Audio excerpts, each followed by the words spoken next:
Now? Now I can. And I just hit record on my end, just so you know. Okay. Do hit record on your end. and a video too, please. Are we ready to begin? We are. Durf, do you want to let me share my screen and make sure that this works? Yep. All right, should be good.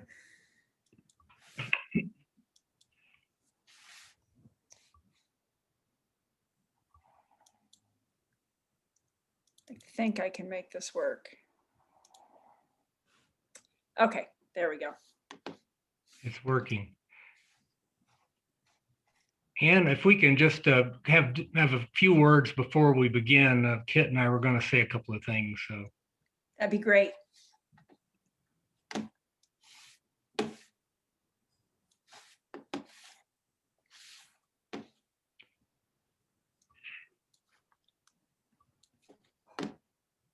Do you want me to stop screen sharing while you do that? Yeah, maybe just for the moment so we can everybody see everybody.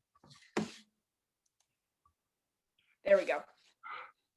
Well, welcome everyone. It's great to see you here tonight. I'm Peter Reynolds. I'm chair of the Bitterroot Climate Action Group. We're working to plan for and mitigate the effects of climate change in the Bitterroot Valley. And we're very pleased to have Ann Hedges with us tonight. We're on the move. We have a lot of stuff going on. And if you want to receive our newsletter or become a member, just go to bitterrootcag.org and sign up. And there's also a donate button there if you're able to do that. So I'm going to turn over to Kit Tilley of our board to introduce Ann. Well, we're delighted to have Ann Hedges here tonight. She's the Director of Policy and Legislative Affairs at the Montana Environmental Information Center. And she's agreed to talk to us about from coal to clean energy, the challenges and opportunities of Montana's ongoing energy transformation. And we have a second presentation in this mini series that will be most likely on March 16th, although it's not finalized yet. And that will be a twofer where we will have Andrew Valanis from the Montana Renewable Energy Association, and also Dan Brandborg, a local solar provider. And they will talk about well, Dan will talk about the nuts and bolts of installing and planning and installing a solar project, and Andrew will give a more broad presentation on other kinds of renewable energy that are available to individuals, businesses, and organizations. So that's upcoming, but for tonight, I'd like to welcome Ann, and we're looking forward to hearing what you have to tell us. Thanks. Thank you. So I'm going to share my screen now. At least try. Okay. I am Ann Hedges, and I've been working for the Montana Environmental Information Center since 1993. And I'd say the last 2 decades of my work at MEIC has really focused on climate-related issues in Montana, and primarily coal.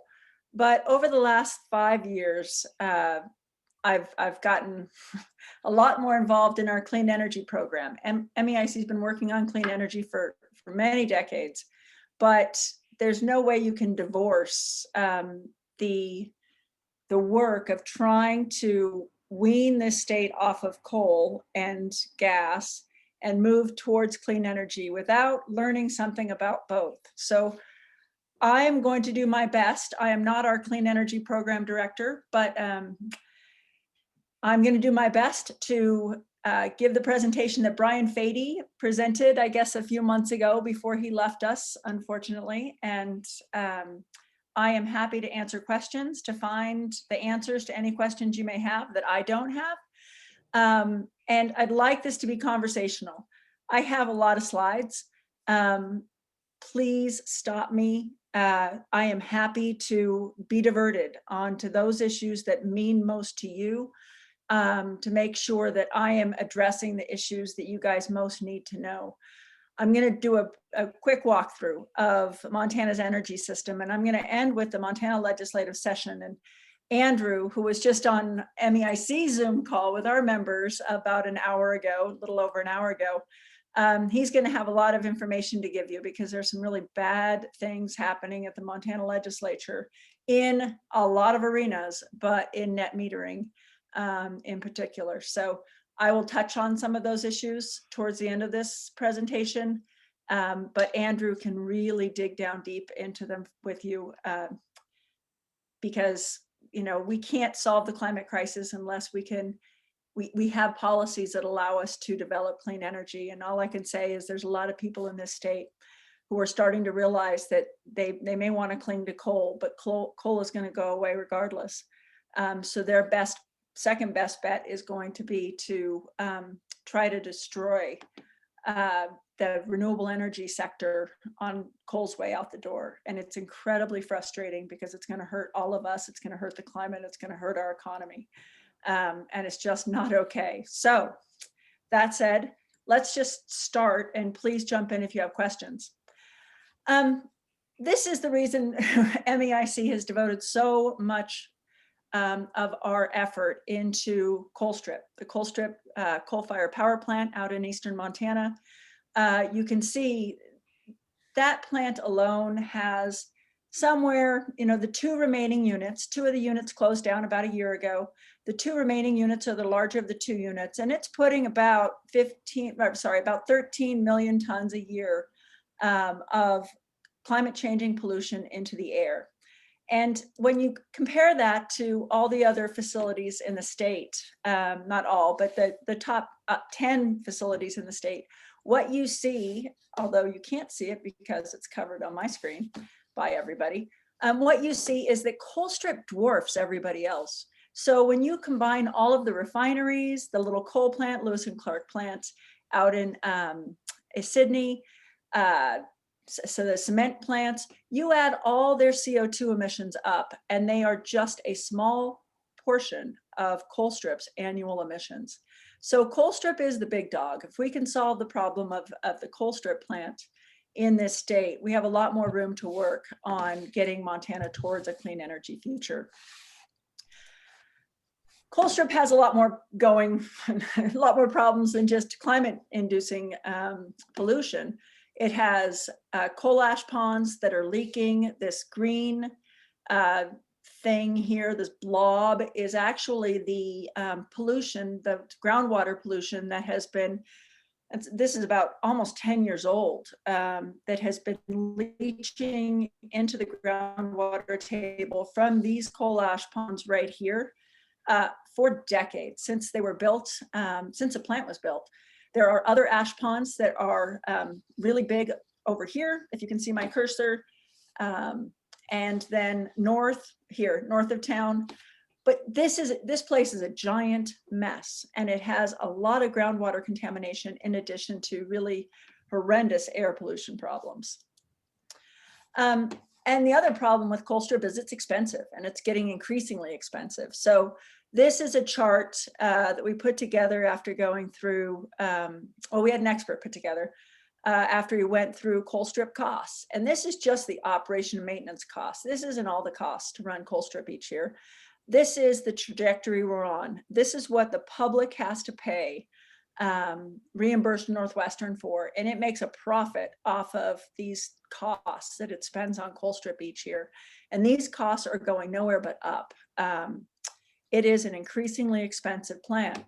And when you compare it to the other not emission sources, but the other generation resources in Northwestern Energy's portfolio, you can see that Colstrip on the far right in red is the most expensive resource that Northwestern owns by a lot. This is a graphic that was put together by the Montana Consumer Council.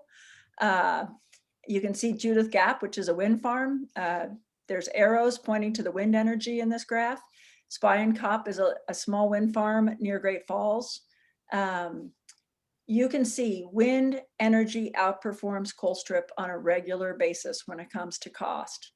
And then the spot market, Northwestern, and I want to make a point of this. Northwestern constantly says these days, and you hear utilities all across this region saying, we have problems with capacity.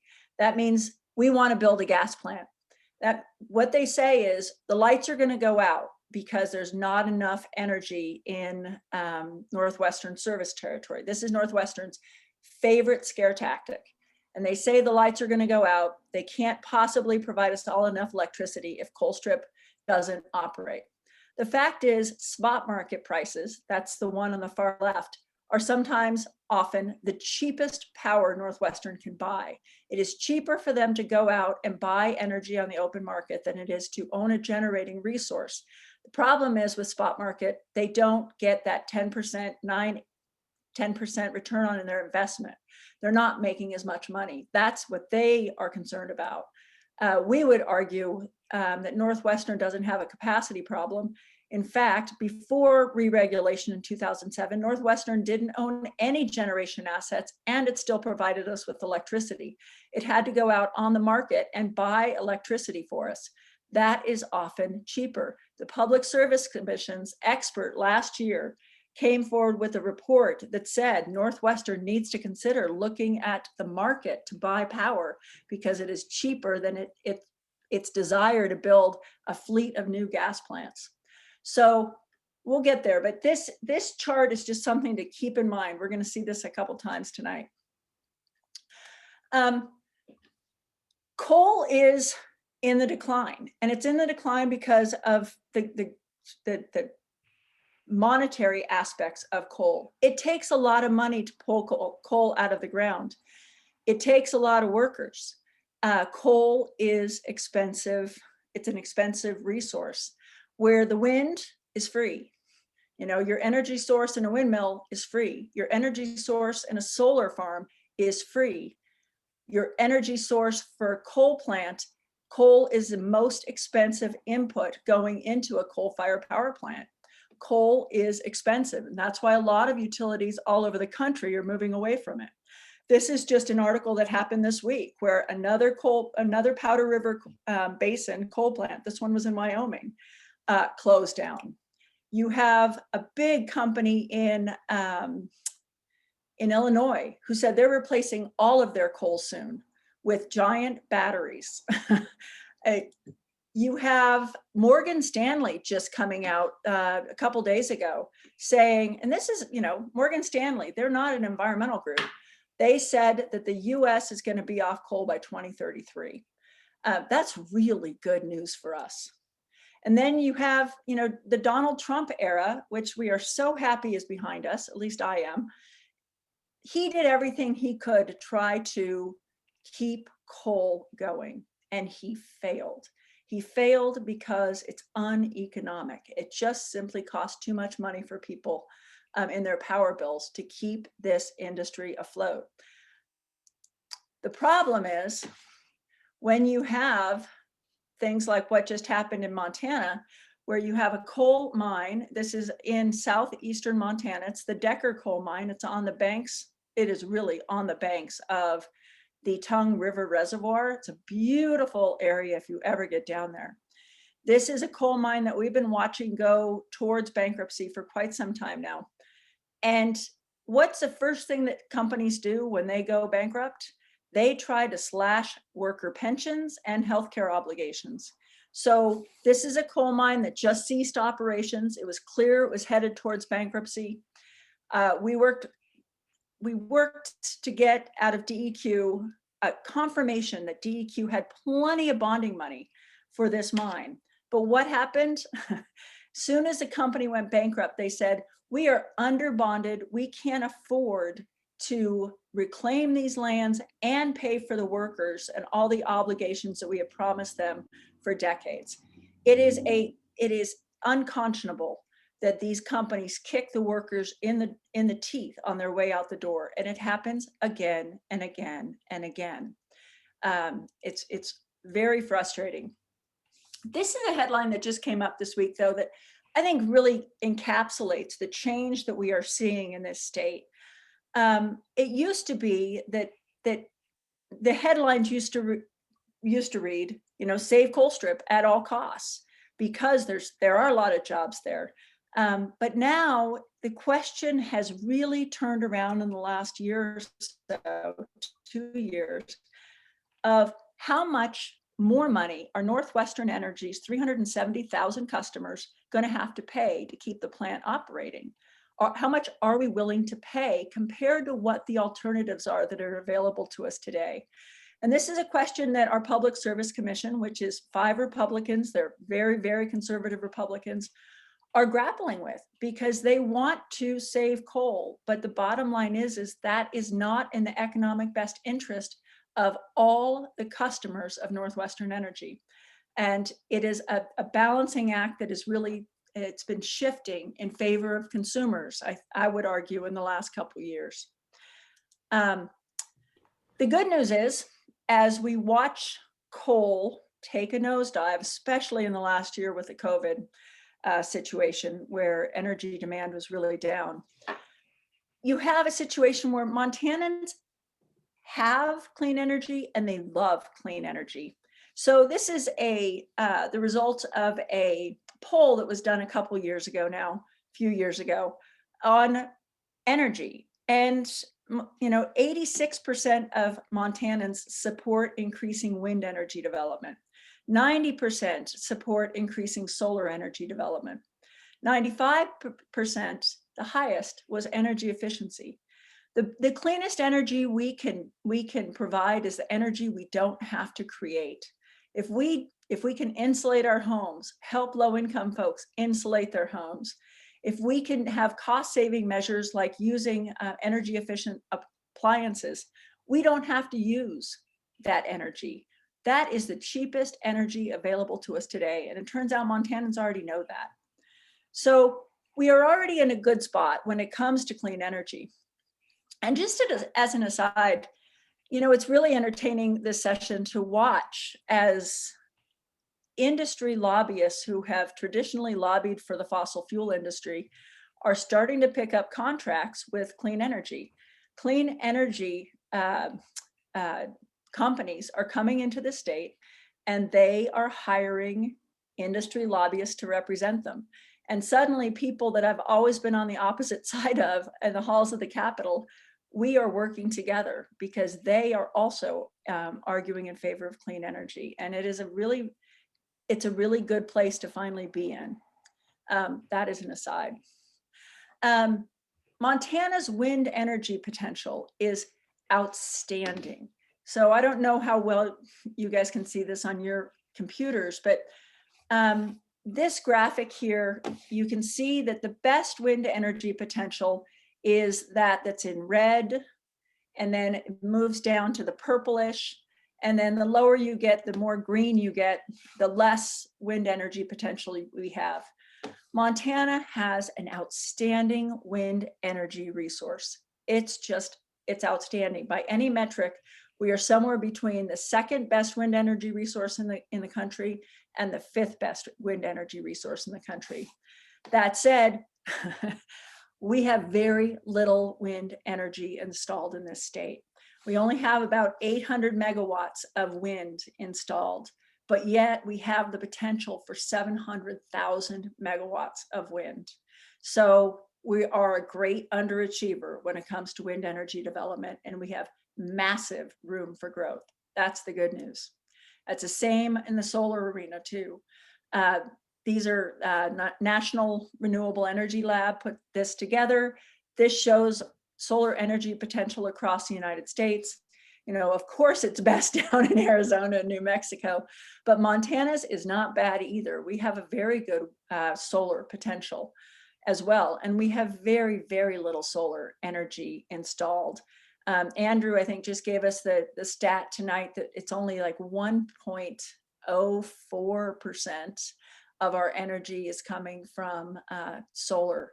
We can do better. And we're getting there. right? We're starting to see some rooftop solar installed not just on homes, but on businesses. This is a church in Lewistown. We've seen it on our college in Helena. We've seen it on our library in Helena. You're starting to see solar energy pop up around the state, but it's still pretty small scale. Where we're really going to get the savings, where we're really going to get the benefit is that utility scale solar. And this is what Northwestern has been fighting so hard to prevent. The federal laws, there's a federal law called PURPA, and PURPA requires utilities to buy these small scale renewable energy, the energy from these small scale renewable projects, as long as the price is the same as Northwestern or any utility would spend otherwise to build its own resources. So the utility, the Public Service Commission goes through a process. They figure out how much money Northwestern is going to have to spend to buy another, increment of energy. And that's usually by building a gas plant. And if a renewable energy developer can come in and say, we can provide energy at that price, then Northwestern is supposed to buy their energy. Northwestern has been doing everything it can to avoid buying that energy, even when it is inexpensive. And this is Montana's largest solar farm was proposed just north of Billings. Northwestern and the Public Service Commission simply didn't follow the law. And they didn't want Northwestern to have to buy the energy from the solar farm. That case went all the way to the Montana Supreme Court, and the Supreme Court recently this fall sided with a renewable energy developer. So it's another instance in which the Public Service Commission has been very friendly with Northwestern at the expense of Montana consumers and renewable energy development in the state.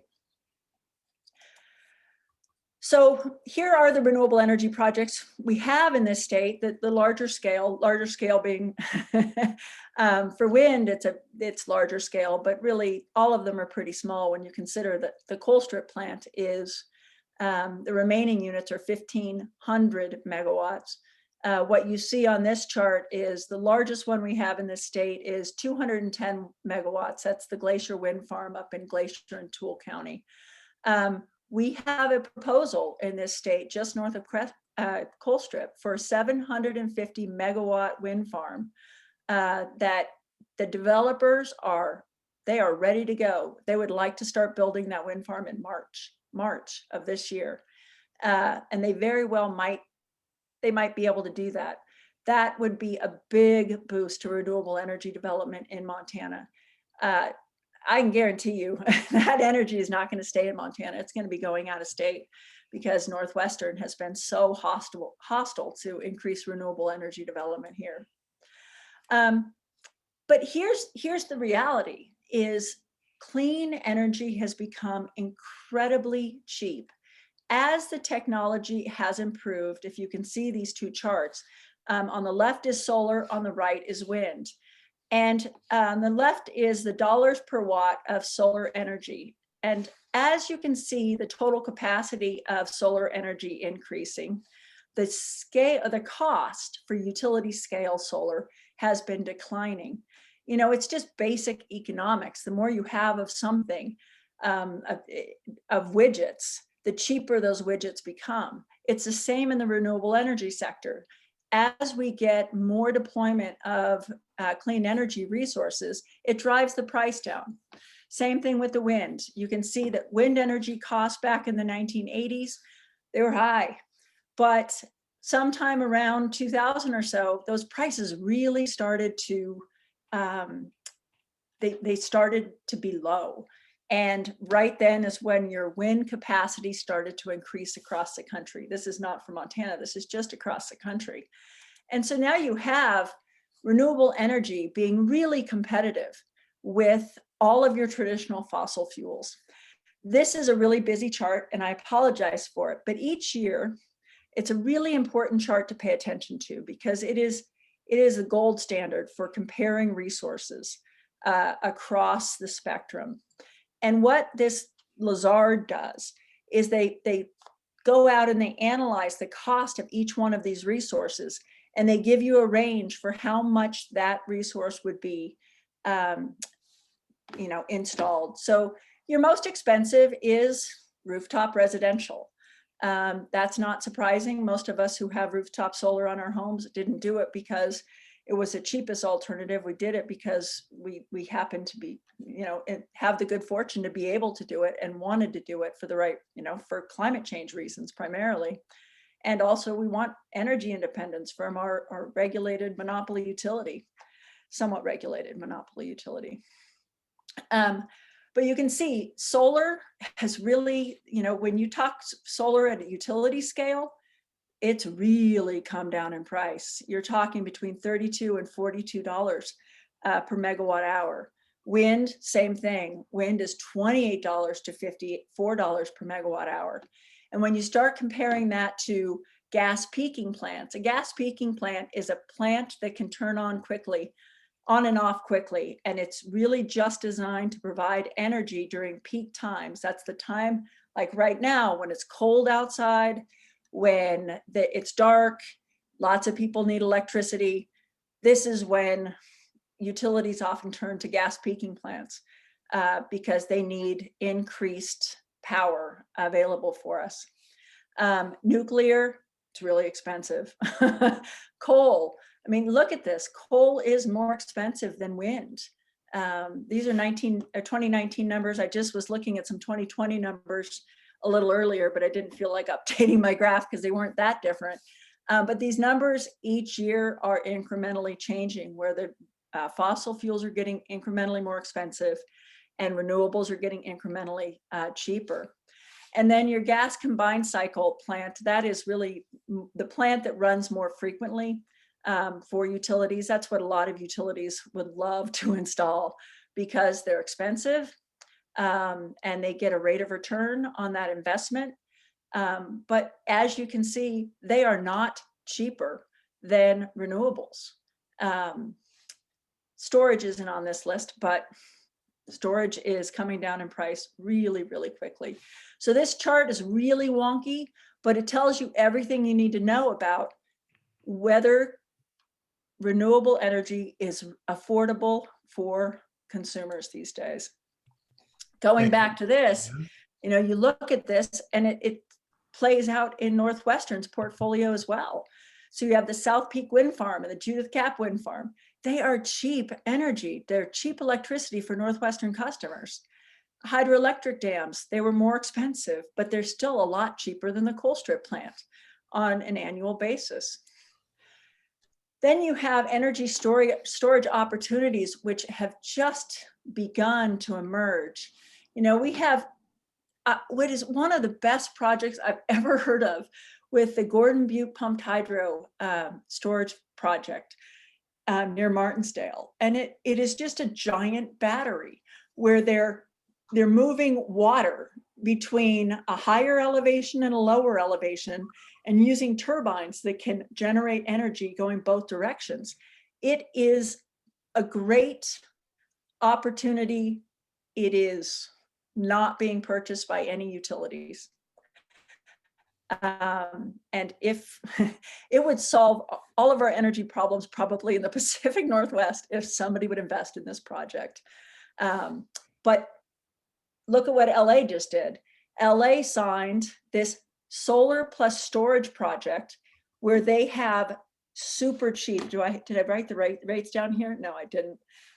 It was a really low cost combination. When you put solar plus storage, you're starting to see these numbers all over the country where you're getting developers bid into utility processes in which the utility is asking for resources, and you're getting these solar plus storage, wind plus storage projects bidding in, and they are the low cost resource. We're moving in that direction. Utilities don't have an incentive, unfortunately, to get there in states like Montana. You have NextEra. NextEra is the biggest utility in the United States. They own coal.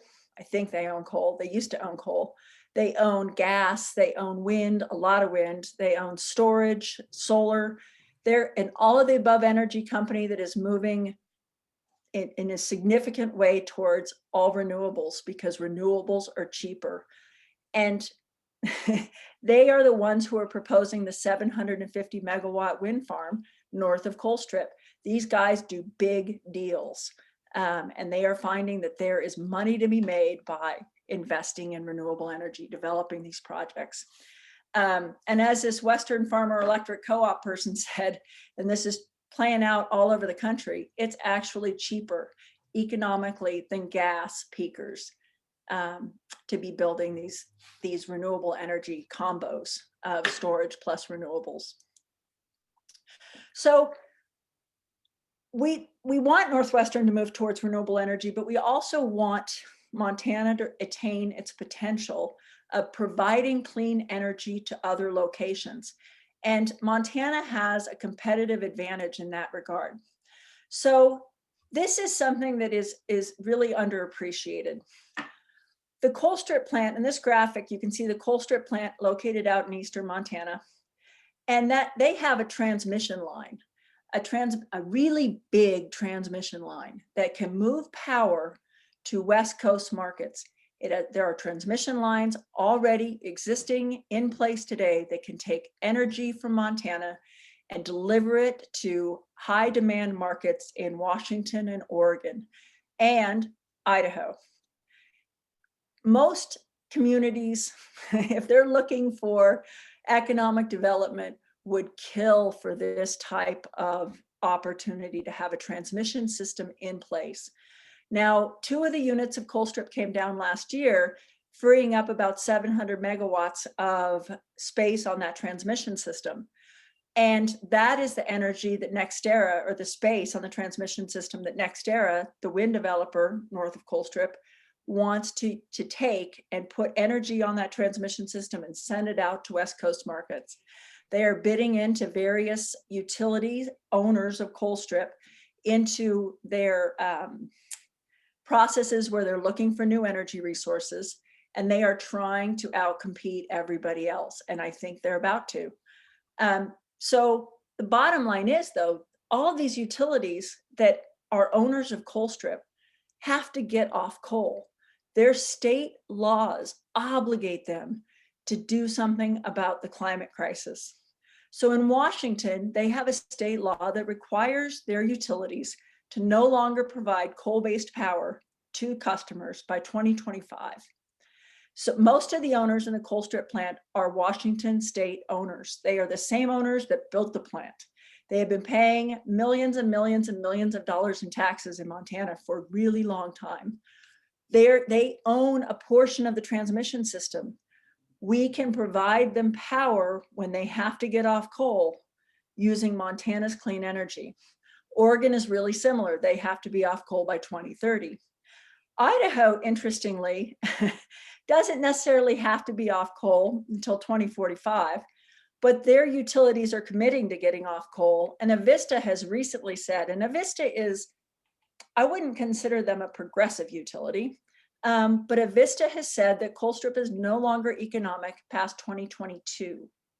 So that means it costs too much money for Idaho customers to get power from Colstrip. There are cheaper ways for them to get power.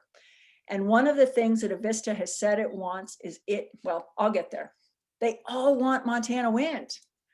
So why is Montana at a competitive advantage? This is a report that got done a couple years ago by an energy industry consultant. And this shows you, I can't move my dealy bopper of all you people, but this shows you wind capacity levels in the Pacific Northwest. So the yellow lines, the yellow dotted lines are the wind resources in Oregon. The blue lines are the wind resources in Washington. The red lines are the wind resources in Montana in various locations. And what the consultant did is they looked at the peak times of year. And so the peak time of year is in January for these utilities, for West Coast utilities. Peak time, meaning the highest demand for electricity, is in January between the hours of 6 a.m. and 9 a.m. and about 5 p.m. and 9 p.m. That's the gray lines on this chart. And look at who wins, who has the best energy resource to meet their needs. It's Montana. It's those red lines up high. Montana's wind energy resource is outstanding for those utilities, for any utility, but for those utilities that we provide power when they need it most. And the good thing for them is they already have an awful lot of gorge wind in their portfolios. So there's a lot of windmills. Anybody who's driven down the gorge between Washington and Oregon, you've seen a lot of windmills. There's a lot of wind there. All that wind blows at the same time. What they need is diversification of their wind portfolio. They don't want all their windmills in one place. They need their windmills spread across a landscape so they can make sure the wind is blowing and they can always be providing electricity. So by coming to Montana and using our wind resource, they have the opportunity to really diversify their portfolio and provide more clean energy to their customers on a regular basis. So this is what Colstrip owners are saying about Montana wind. This is Portland General Electric. They say Montana is really appealing. Its high average wind speed suggests generating facilities could have attractive capacity factors, capacity being how much they year-round production, geographic diversity, seasonal timing of the generation. So their wind blows most in the summer. Our wind blows most in the winter when they need it most. Avista, this is Avista service territory. You can see it straddles Idaho and Eastern Washington. Avista's saying the same thing. They're saying they really want about 200 megawatts of Montana wind. Their most recent plan that I read also talked about getting Montana storage. There, a combination of Montana wind and storage resources meet their 2026 capacity deficits associated with the shutdown of Colstrip. So Avista is looking at closing Colstrip around the middle of the decade and replacing it with Montana wind and storage. That's really good news for the climate. And this one, Puget Sound Energy, who really is the big dog, they own the biggest share of Colstrip. They are right now, and any day they're supposed to announce the results of their request for proposals on what resources they're going to purchase. There's been a lot of companies in Montana in the region who have said they want to provide Puget Sound Energy power.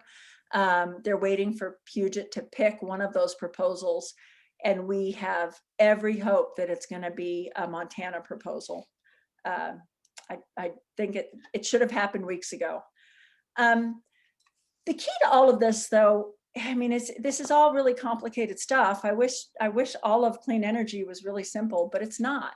The key to all of this happens to be the transmission system, which is truly the envy of the world. It is an amazing system of poles and wires to provide electricity all across the United States to people in cities, all the way out to people in rural America. And as you can see here, you've seen this graphic before. I think you may see it again. Building new transmission lines is really expensive. So you want to be able to use your existing transmission system, and this transmission system can move renewable energy the same way it can move energy from a coal or gas plant. So what do we need to do? We need to use our transmission system more efficiently, and we need to coordinate. So I think I'm going to go through this quickly. There was a study that was done a couple of years ago. Bullock and the Bonneville Power Association did it. And what they found was that, first off, by all of the owners of the Colstrip transmission system just sitting in the same room and talking to each other, never assume that they do this, because when they did, they discovered that there were hundreds of megawatts of excess transmission capacity that was going unused. Hundreds of megawatts of transmission capacity.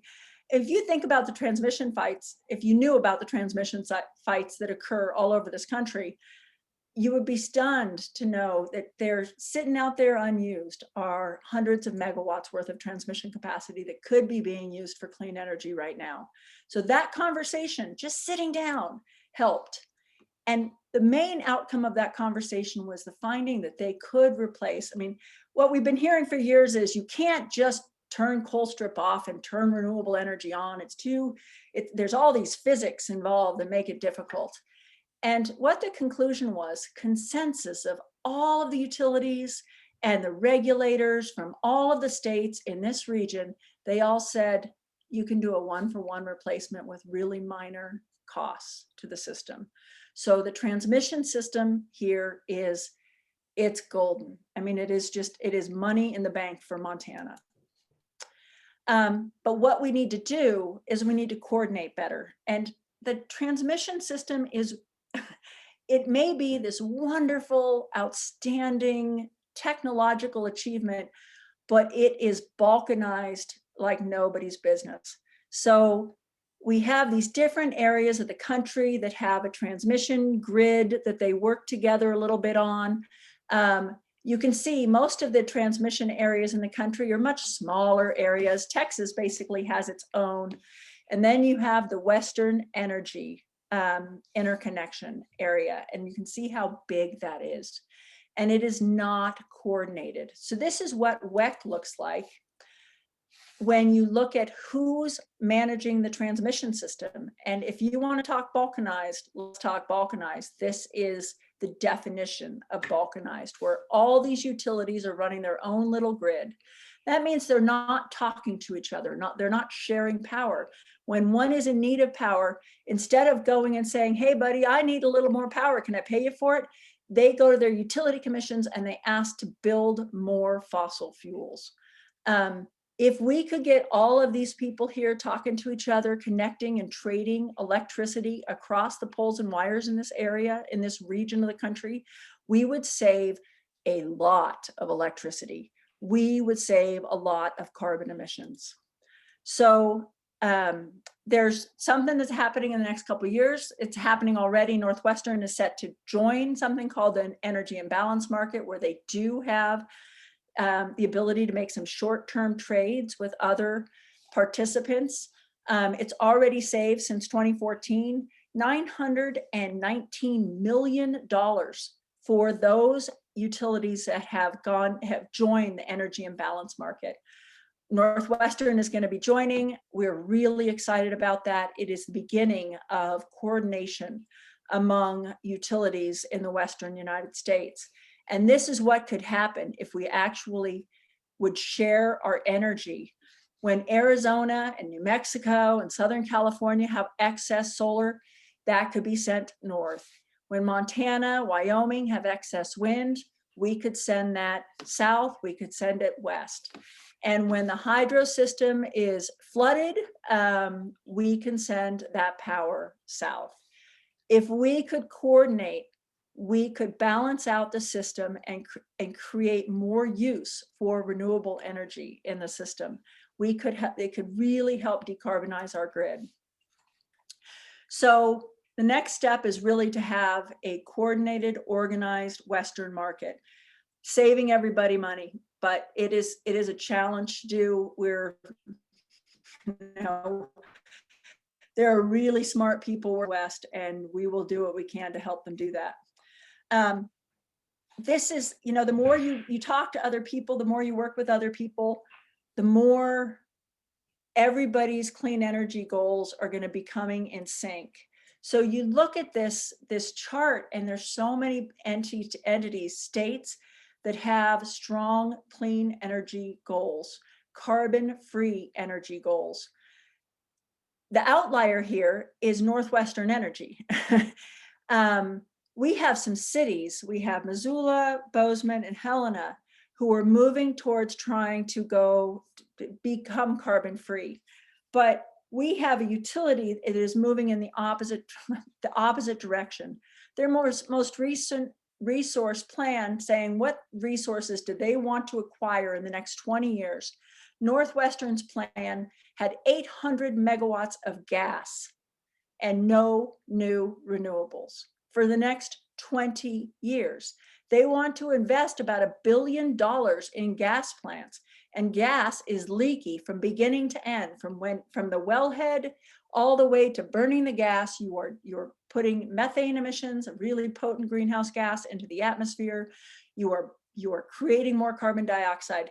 Gas is moving us in the wrong direction, and locking in 20, 30-year investments for utility customers is going to leave us having to pay for fossil fuels for decades beyond when we should be off fossil fuels. So it'd be really nice if Montana could be colored in green on this map, but Northwestern's plan is a false plan, because Northwestern's plan is not carbon free. It is an carbon intensity. So what they can do, this is really sneaky. What they do is they say, we can add gas into the system and call our emissions lower, because we're not looking at overall emissions. We're looking at the intensity of our system. So they started out by using 2010 or so as their number, their benchmark for when they were going to compare electricity. They brought or compare their carbon emissions. That was a really high intensity carbon emission period, because they only owned Colstrip. Then they added the hydro system. That brought their carbon intensity down without lowering their actual carbon emissions. And so they can, by bringing in some new resources that are dirty and a few that are clean, they can actually be increasing their carbon emissions, but the per megawatt, their carbon emissions are showing that they're declining. I don't know if that makes sense, but it is a sneaky way and an unusual way for utilities to create a carbon reduction plan. Carbon intensity is not the standard. It is the outlier among utilities that say they want to decrease their carbon emissions. If you want to decrease your carbon emissions, use carbon emissions as your metric, not your carbon per megawatt hour. That is an easy thing to game. So I'd love to color Montana green. I think we have a little ways to go before we can get Northwestern there. So we have a lot of potential, but I thought I'd end on this slide because it shows in the brown line on the top here, it shows coal. The net generation of coal across the country has really declined. But what we're seeing here is gas increasing. That can't happen. We are not going to solve the climate crisis by letting this line continue to go up. As you can see on this graph, your renewables, they're going up a little bit. Your petroleum is flattened out. Your hydro is probably not going very far. Hydro pump storage, we could do a lot for that, but we can't continue on this pathway, and we have better ways to go about our business. They're cheaper, they're cleaner, they're better for customers, and we need to overcome the fact that they may not be better for the shareholders of utilities. Because if the only metric we are looking at is what is best for the shareholders of utilities, this yellow line is going to continue to go up and we are going to be cooked. It is just not okay. So, not to be a doggy downer, but Northwestern Energy is in the Capitol, along with a lot of people who are upset that fossil fuels, especially the coal industry, are on the decline. And like I said, they want to kick the renewable energy industry in the teeth on their way out the door. So what they're doing is, you can see all these bills, they're all on our website at MEIC.org. We give a description of each one. We tell you where they are in the process. But this is not even a complete list of all the bills that MEIC opposes in the realm of energy. And you can see they're trying to increase the tax rates on renewable energy. They are trying to make rooftop solar net metering far more difficult and less of an incentive for homeowners. They're doing this in really sneaky little ways. They're trying to lower tax rate for gas plants in the name of green hydrogen. Green hydrogen being a way to, when you create hydrogen by taking water and splitting the water from the hydrogen from the oxygen using energy. But green hydrogen is when that energy is green energy, renewable energy. You're using that to split that molecule apart and get a lot of hydrogen. It is a really interesting and intriguing opportunity for this country to move towards more hydrogen. But we can't do that by letting it hide as a gas plant. So HB 170, it's a nice little idea of lowering the tax rate to try to get more green hydrogen. But what it does is it lowers the tax rate for a gas plant that burns 8% hydrogen and 92% gas. It gives them a wicked cheap tax rate. So it's things like that that we really have to watch out for. The laundry list is growing every day as the legislature is in Helena. We should have a good idea in the next 2 weeks of all the bills that we're going to have to fight. We have transmittal. So the first half of the session will be over in a little over 2 weeks. We will know what bills we have to deal with. And I'm guessing that a lot of our bills that we support on the right-hand side of this column will either be dead or, maybe they'll be still alive, but they're not doing anywhere near the good that the bills on the left-hand side of this column are doing, which is trying everything they can to either tip the scales in favor of Northwestern being able to buy gas plants, or making it more difficult for clean energy developers to compete with gas. It's frustrating. So please pay attention. You can find out more here by going to MEIC.org. We have a legislative page. You can always email me. Durf is also on this call, as is Katie. They both work at MEIC. They both know a lot about everything that's going on.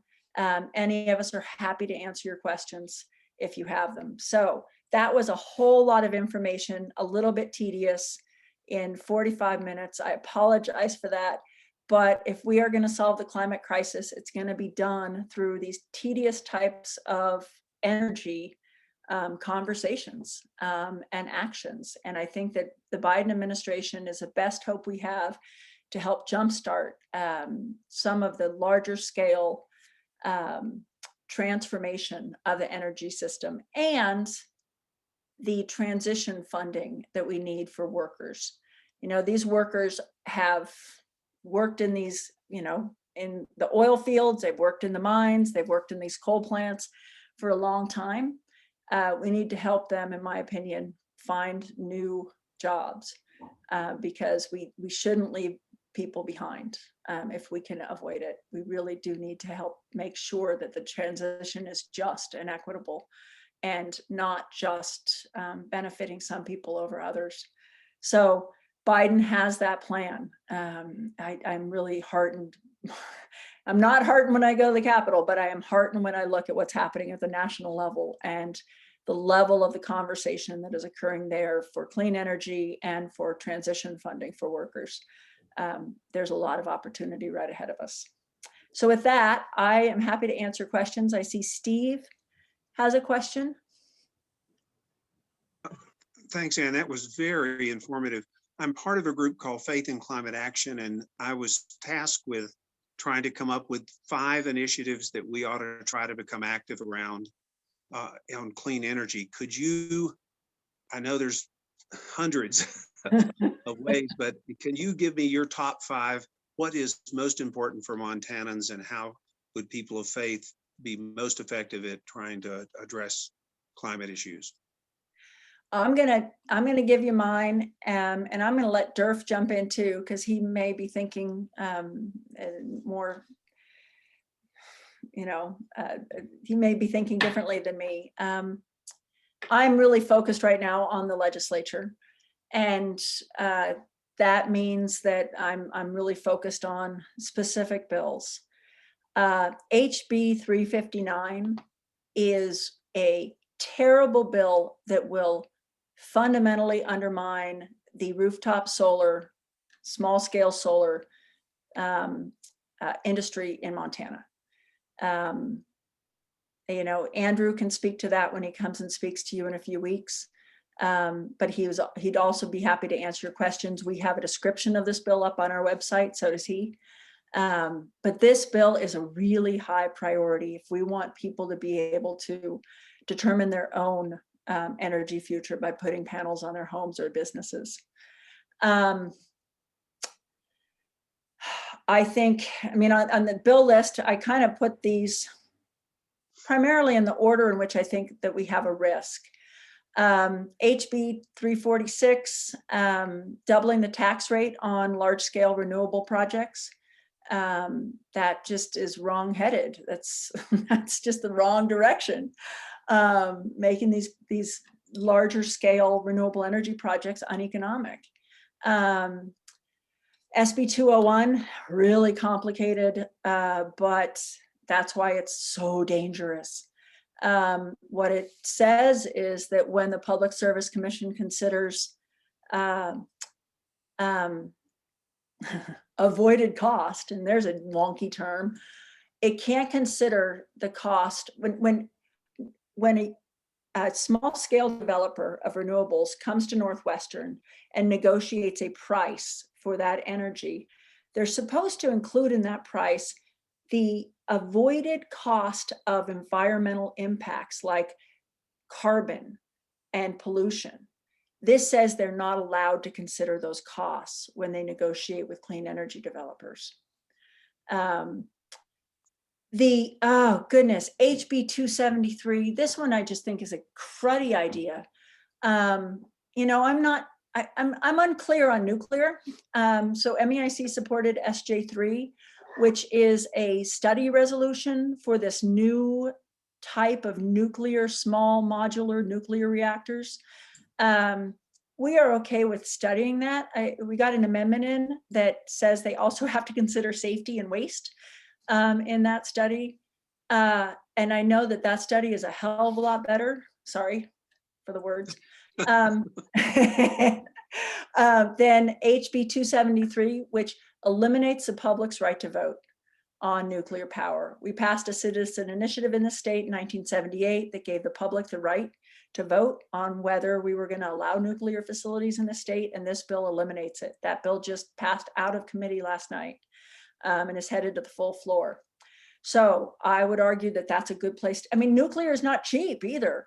When you compare it, you saw the Lazard chart that I gave you, it is more expensive than these other resources that are doing nothing but decline in price. So why would we be encouraging that? SB 245, oh gosh, this one is Northwestern's bill to try to make it harder for the Public Service Commission to deny gas plants. So instead of, the law right now requires Northwestern to prove that a resource that it wants to force the public to pay, Northwestern is supposed to prove that's in the public interest. This flips it on its head and makes the Public Service Commission prove that it is not in the state's economic interest if it denies the plan. It's dangerous. Those are the bills I would say. I think that the next best thing you can do is contact Daines and Tester and say, we need climate action at the federal level. So Senator Tester has been a climate champion on everything except for Keystone XL. I'm going to let that slide because he took that position a long time ago and he hasn't moved from it, but he has been really good on climate issues for a very long time. We need his vote on moving any Biden agenda through Congress. So Biden has a lot of ideas. He has an amazing climate team. Those folks, they just met again. I think it was yesterday. You can look at presidential briefings and you can read some of the conversations they're having amongst the energy, the climate group that Biden has formed, and they're talking about what are they going to do. And it's strong stuff, and they have a lot of potential, but we need Tester to help get there. I don't think we'll ever get Daines, but it's always worth calling him and letting him know that Montanans want him to create economic opportunity for Montana in the renewable energy sector, and save Montanans money. Daines needs to hear that, but so does Tester. Durf, what would you recommend? Well, you sort of stole my thunder on Tester and Daines, but Tester is so incredibly critical for the country's energy policy. I mean, with a 50-50 tie in the Senate, it's he has to be good. I mean, that's just all it comes down to in order for them to do anything through the Congress. And, if history has anything to say, it's not, people who champion climate policies are going to lose seats come 2 years. So to the extent we can, keeping Tester good and keeping them accountable. And then with that, on a national level as well, there has been a whole slew of executive orders that the Biden administration has issued, and many of those are going to require a set of rulemakings. For example, one thing I'm thinking about is that map that Ann showed you, where you have all the balkanized different utility regions. Part of the problem here with bringing renewables into the fold is that transmission capacity is such that it's hard to move energy. And so one of Biden's executive orders increases the infrastructure surrounding transmission across the country, which comes with a whole, it's very hairy, it's very complicated, because you're not just dealing with individual utilities in their regions, but the states that regulate them, the federal agencies that regulate them. But there will be a set of, for sure, different set of rulemakings that accompany those different executive orders, that being one example. And I would make sure to comment on those and to get the word out about them. Those are two things that come to mind right away. Thank you. You bet. How much of Biden's climate agenda can supersede what the Montana legislature is doing? And that's a question in the... A whole lot. So, when I get depressed working at the session, I think about the federal level, because we have in this country something called cooperative federalism, where the federal government generally adopts the laws and the states are required to implement it. And the states are not allowed to go below the federal minimums. That's for the Clean Air Act. That's for the Clean Water Act. That is for Resource Conservation Recovery Act. A lot of our fundamental environmental laws require the state to simply implement federal law. And so if the state does what we anticipate, which is dip below those federal minimums, we need to be ready to push back. And Durf and I have had these conversations a lot recently about really how to prioritize and what to do about it if the state does go beneath those federal minimums. What are our options? But the law doesn't allow them to. So there's that. And then there's once the Federal Energy Regulatory Commission, another super duper wonky entity that nobody's ever heard of, that has incredible power over whether we succeed at climate change or not, at tackling the crisis. Once Biden can appoint somebody to that, it really does open up the ability of renewables and the transmission system to be used more effectively and efficiently for renewable energy. And to give prices that developers need to create renewable energy. it is the most important entity that you've never heard of. If we can figure out how to get good people on FERC and undo some of the damage that the Trump administration did in FERC, and FERC is utility speak. I mean, these guys regulate utilities. We can come a long way. So I have a lot of hope at the federal level that they can really take a lot of this out of Montana's hands. But in the meantime, I think that there's been a transformation in Montana. I don't want to be totally depressing. You know, you have the headline that we saw this week of pay more for Colstrip. You have Montanans who love clean energy. You have developers who are coming into Montana with a lot of money. I mean, that project north of Colstrip, that 750 megawatt wind farm, that's $1 billion project, $1 billion. That's a lot of money. These guys aren't hiring little, you know, insignificant lobbyists to lobby on their behalf. These renewable energy companies are hiring some of the highest paid lobbyists, the most Republican lobbyists, the most effective lobbyists, other than us, of course, to represent renewable energy interests. And so that is a fundamental shift in the landscape that legislators may lag behind, but they will to some degree respond to. They don't want to lose tax revenue. They don't want to lose jobs. And we need to put it in terms that they can understand, which is economics and jobs. And I think the renewable energy industry has the ability to bring, I know they do have the ability to bring that in Montana, and they're getting more savvy about making that their message. So I think if all of us can be hitting our elected officials from all sides, from that side, from the community demand side, individual side of wanting to move Montana forward, stay in the modern era, get in the modern era, I think our representatives, our elected officials are going to be forced to listen. So I think there's hope. There's a good question in here that's Bitterroot specific, and that's how is the energy plan from Rivali Co-op generally? And I guess, you know, co-ops, what's their deal? Why are they bad? Why are they good? They're a unique breed.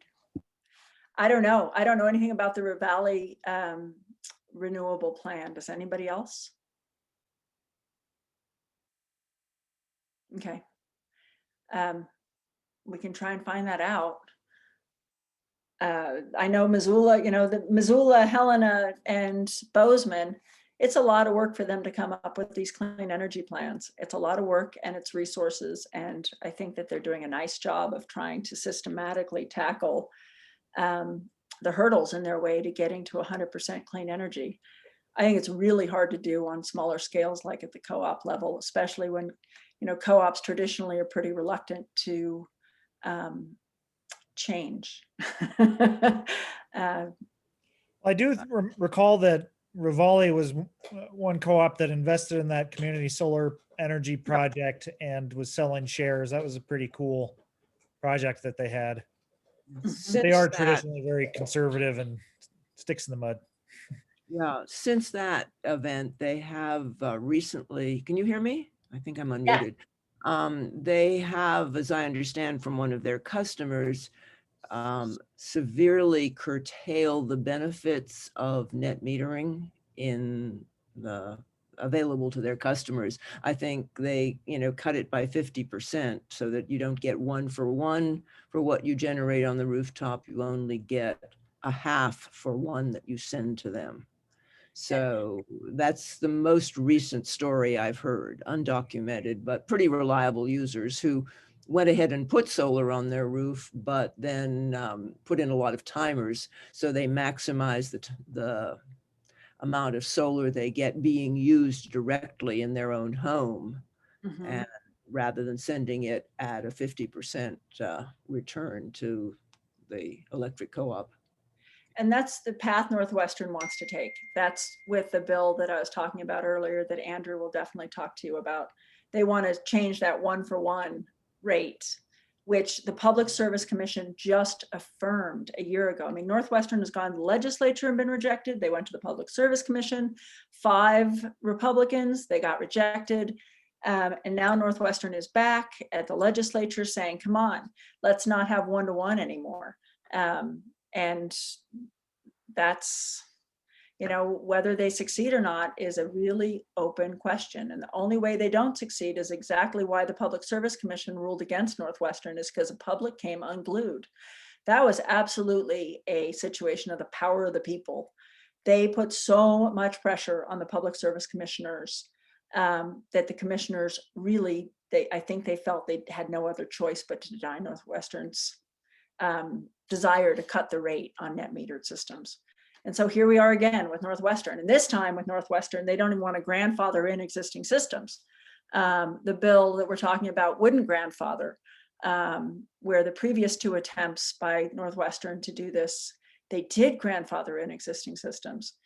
So this would affect even the 3,000 customers that already have net metered systems on Northwestern's system. So Northwestern's taken a play out of the Ravalli County playbook. Great.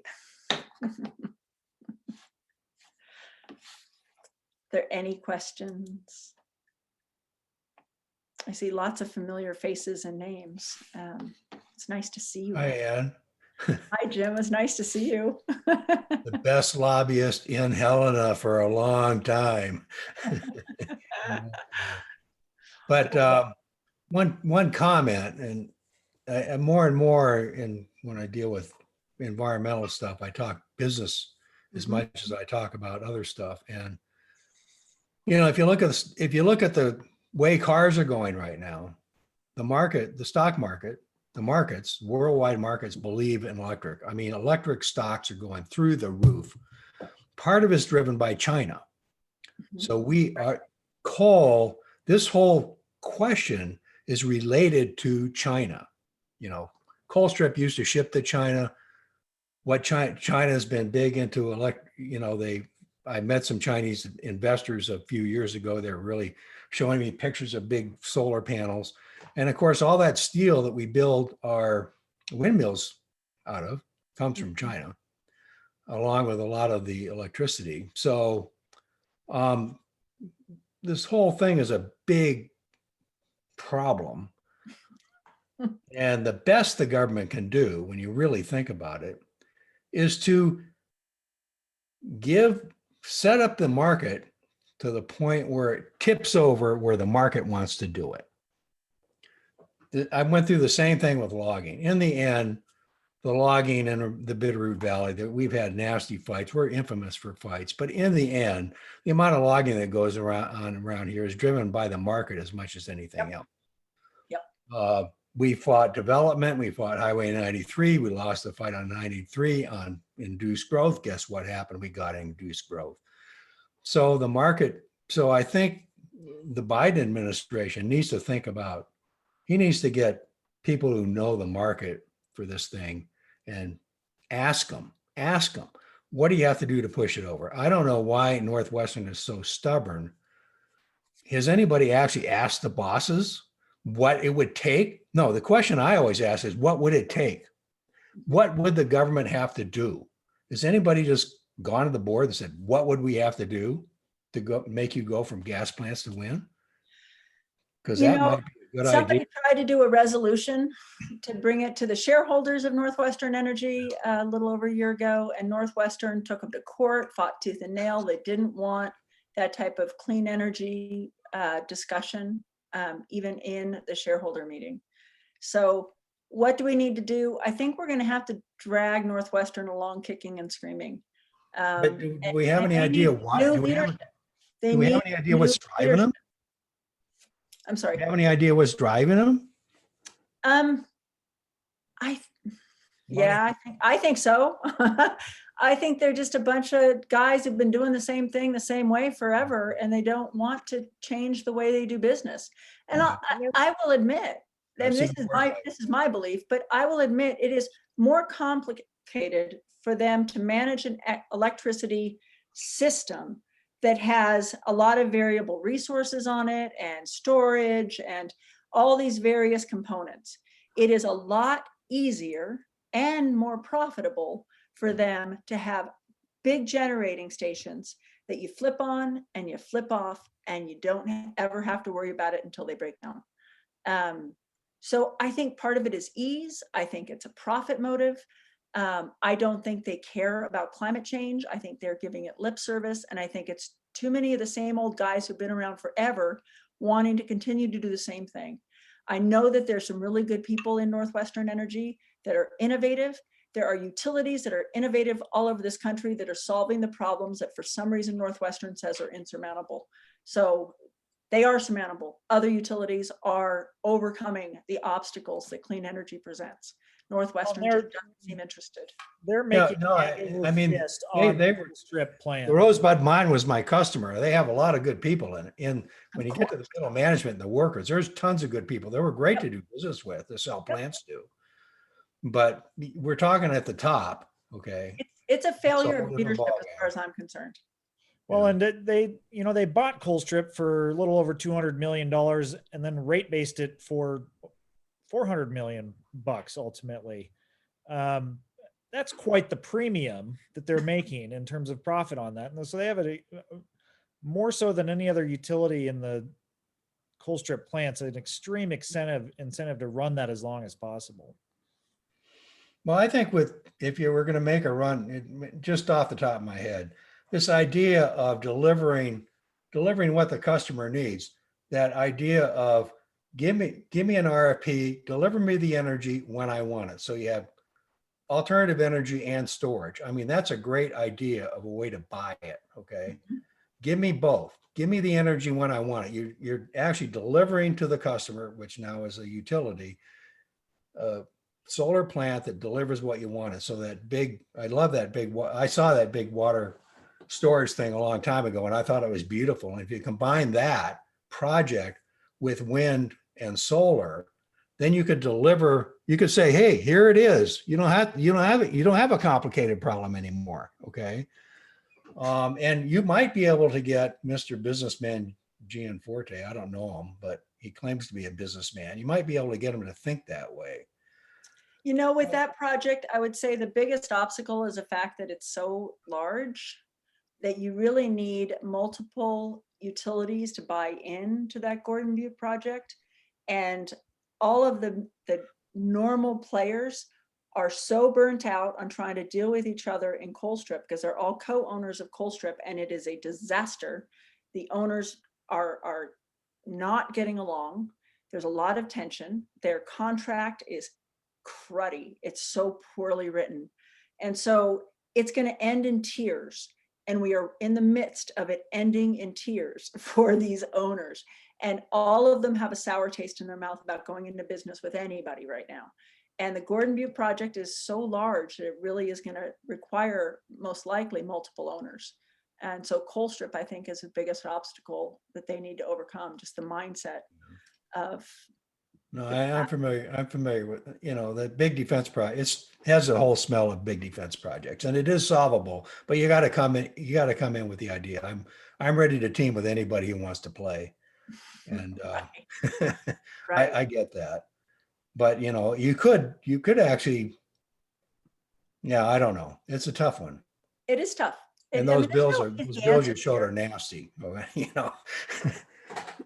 There's no easy answers. Yeah.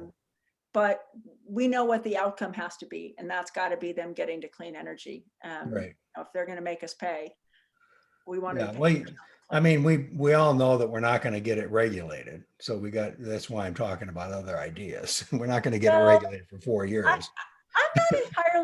I'm not entirely in agreement. So we have been before the Public Service Commission quite a few times in the last few years.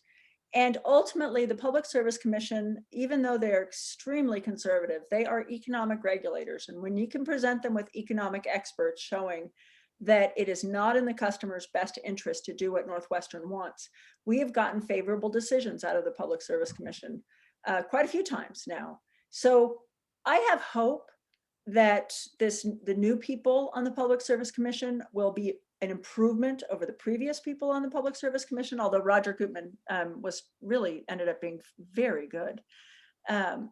if they do their job as they're supposed to do their job, in the Public Service Commission, and as the law requires, right?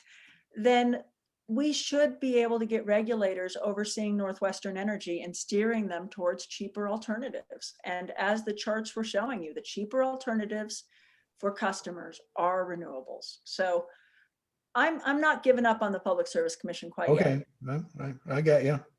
Call me up when I need to go. yet. Will do. Okay, are there any other questions? I think it'd be a good time to say thank you to Anne and Durf for coming this evening, and to Anne for the presentation and Durf for helping set it up and answering questions, and to all the participants who showed up on a cold evening to check in. And I would like to say thank you to Katie too, who was keeping the chat box populated with links to all the things we were talking about. So thank you, Katie. And Kit, Peter, I'll send Ann the link so you can download this presentation, which we recorded. Thank you. Fantastic. Thank you so much. Yep. Thank you all. Thanks, guys.